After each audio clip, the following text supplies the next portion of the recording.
Hey everybody, I hope you enjoyed my other videos for Fantastiqa. This video I'm just going to give you my final thoughts and my opinion on the game itself. Now Fantastiqa is a game that's a little bit older now. It's from 2012, and basically what it is, it took the deck building mechanic that was originally introduced in, I think, 2008, or yeah, 2008 with the original Dominion.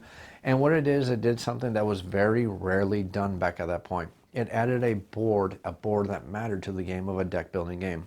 Now, not too many other games have actually done this. You have Thunderstone, which was in 2009, which the board really was kind of superfluous. You really didn't need it.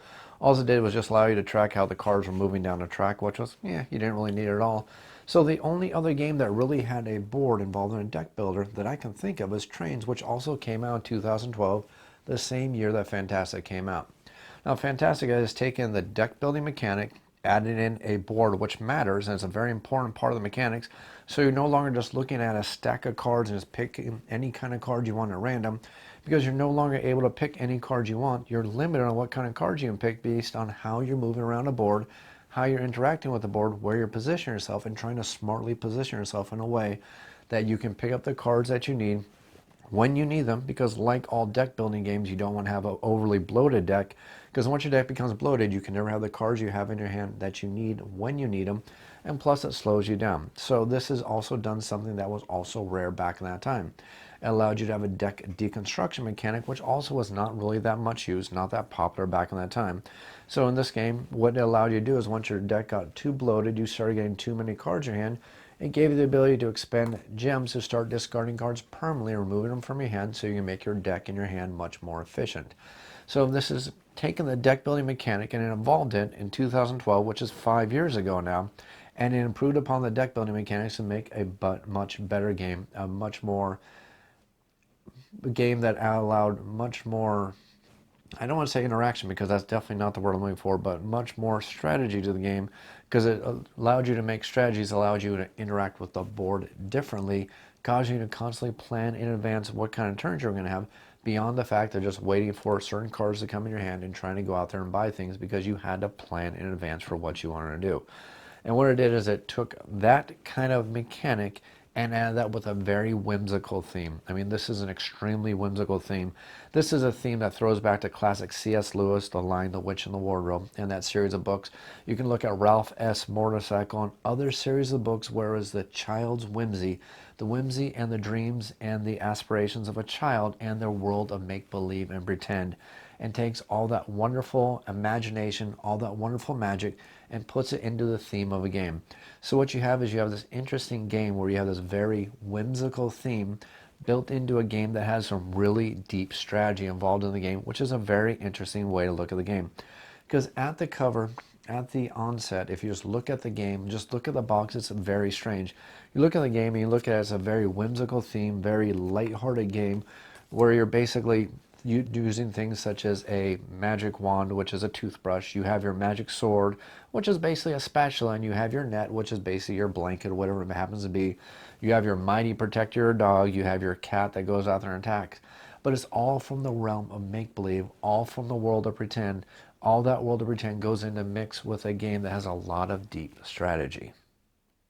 Now, the reason why I mention this is because the whimsy and the whimsical display of the game can be very deceptive and can also influence your enjoyment of the game. Because it's very easy, and I made the same mistake myself, and I've played this game with many people, I've taught this game to many people, and it seems very, very common for everybody to make this mistake with the game. You look at the game, you look at the whimsical nature of the game, you look at the flights of fancy and the magical world that this game is trying to create, and you don't anticipate just how much strategy there is to this game. Now, if you watch my gameplay video, I try to emphasize this point just to make this point so I can discuss it in my actual review of the game. But if you watch it, player one was just going out there, constantly adventuring, constantly going out there getting cards, and slowly bogging themselves down, while player two was playing very smart, playing very intelligently, only adding cards to the deck that they needed, only going out there adventuring when it helped them, and even skipping their turns when nothing was out there available to them that was very good for them, properly using their flying carpets, intelligently using all their abilities, and making sure they're using everything to the best of their abilities, to the best of their advantage to win the game. And it was, let's be honest, it was a landslide victory. And I knew it was coming, but that's because I intentionally played that way. And I played player two very smart, using the strengths of the game, and I played player one not so smart, just going out there with the whimsy of the game. It was a complete landslide victory. I think player one was at -3 or -2. Yeah, -3 looking at the quest. And player number two completely won the game with 8 points, even with a -1 from the extra quests they had left over. So the point I'm trying to make here is, even though this game has a whimsical feel, it has a very nice family-friendly feel to it, and I'm going to get back to the family-friendliness here in just a few moments, but even though it has that nice whimsical feel to it, there is a lot of deep strategy to this game. Don't let the veneer on the cover of this game fool you. There's a lot of strategy to this game, and there's a smart way to play this game, and there's not a not so smart way to play the game. But that's pretty common for any deck builder you play, no matter what. Now the game is done very, very well. I'm not going to get to the components yet because the components are extremely fantastic. But I am going to mention the fact that on that whimsical theme, this game is actually very family friendly because there is a very nice section on the rules right here that allows you to lighten up the rules, make the game simpler so you can play with the younger ones, so you enjoy this game with younger family members. And you can still have a lot of fun with the game and they're not going to feel completely overwhelmed, which is something that I really appreciate with the game. This is kind of a game that can actually grow with a family. You can take this game with younger kids. Obviously, have to be old enough to play a deck building game. So we're looking at 8, 9 years old, or maybe even older. But they can start off with the game using the simpler rules for the game, and you can enjoy this as a family. And as they grow older, get more mature, and get more adept at playing these kind of games, you can start pulling away the kid gloves, and you see that there's still this fantastic game that still has this wonderful feel of whimsicalness to it, but also has a lot of deep strategy and lots of great gameplay. The game plays really fantastically, pardon the pun, at many, many age ranges thanks to these rules. Also, the game plays from 2 to 4 players. Now, I personally think that the game plays best as a 3-player game. As a 2-player game, I think the game plays really well, but as a 3-player game, I'll notice that a lot more, there's more board interaction. You have a little bit less of a chance of a player to be stuck without flying carpets and get stuck in a corner as more powerful cards start coming out on the board if they weren't playing smart in the earlier stages of the game. So you're going to see a lot more interaction on the board. You're going to see a lot more of the quests flying across and being purchased by all the players. You're going to see a lot more adventures happening. So there's going to be a lot more interaction on the board. So again, I think 3 players is kind of the magical number for the game. There's also rules for the game to play with 4 players. And when they play the game with 4 players, they do suggest that you play the game in teams, and that works extremely well.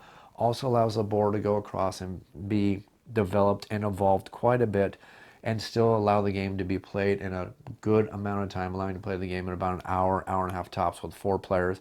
2-player game is about 30 to 45 minutes, especially if both the players are playing extremely well. But my personal sweet spot for the game is a 3-player game. But again, it does play really, really well at all the player counts.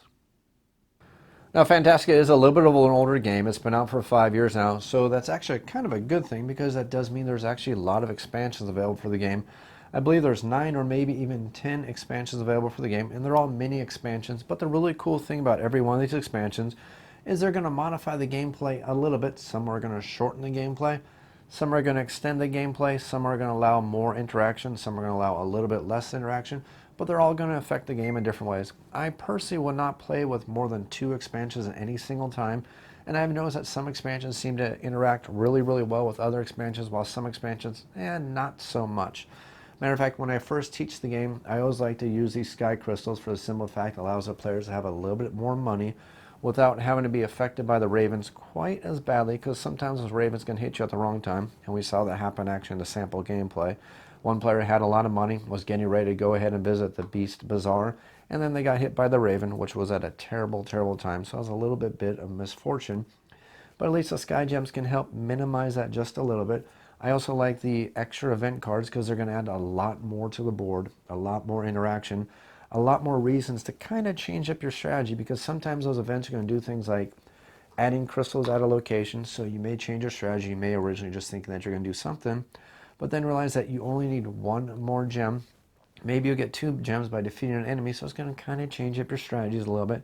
So all those event cards are actually really, really nice, and yes, it does add a couple more negative event cards, but it also adds a lot more positive event cards. Again, that adds a lot to the variety, gives players a lot more reason to do a lot of different things so they don't get stuck kind of in a rut doing the same thing of basically sticking with one strategy. Kind of gives you some options, which is really what I like. So there are tons of expansions. They are all really, really well done. They're going to add to the game, add to the gameplay. replay value, add to the way the game plays, and change up the way the game plays quite a bit. Also, let's not forget the components are extremely fantastic for the game. You have some really high quality cards. They are the laminated cards. They're going to last a long time. I mean, I have the Enchanted edition of this game, which came out in 2012. So you're looking at a game that's 5 years old, and I play the heck out of this game. When this game first came out, I had a lot of fun. I played it all the time, and I'd probably still to this day be playing it quite a bit if it wasn't the fact that, you know, as a board game reviewer, I get tons of games because I'm trying to keep content on my channel. So I have over 300 games. It's a sickness. I'm sorry. No, it's not really a sickness. It's a hobby, but my wife calls it a sickness in a very joking way. So unfortunately, since I have a large amount of board games, they don't always hit the table as much as they do, but every time Fantastiqa hits the table, I have a fantastic time with the game. Fantastic components, great game, lots of variety with the expansions. Overall, it's just a really great game. Matter of fact, the only negatives I could ever throw at the game is just some people aren't going to like the theme. I mean, it's a fact of life. Some themes people don't like. I mean, you look at very popular games right nowadays like Rococo. I hope I pronounce it right. If not, somebody make fun of me. I know somebody will do it anyways. But that game is a game that's about, it's either that game or Pret-a-Porter, I forget which one of them, but one of them is about being a dressmaker. The theme is the game mechanically is a very solid game, but it's a theme that people aren't that crazy about, so it's not as popular among some players, to the point that the designer of the game is actually redesigning the game with a brand new theme, keeping the same mechanics. So that's something that could be levied against this game. Some people may not enjoy the theme. I mean, it's an extremely whimsical theme. If you didn't grow up reading C.S. Lewis, you didn't grow up reading The Mouse and the Motorcycle, if you didn't grow up reading that kind of stuff where you don't really still have that little bit of that childhood whimsy left in you, you may not appreciate the theme of the game. And the only other thing I can say about the game is this theme is very deceptive. Underneath this very whimsical theme, you have a very deep, very strong strategy game that's not afraid to kick you in the teeth just a little bit if you don't play too smart. I hope you enjoyed this video. I hope you enjoy this video series. If you have any comments or questions, as always, leave them down in the YouTube comments down below. I'll be sure to answer them as quickly as I can. You can also feel free to email me at offtheshelfboardgamereviews. That's otsbgr@gmail.com. Don't forget about the little giveaway here for the Kickstarter promos. They're a nice pack of cards.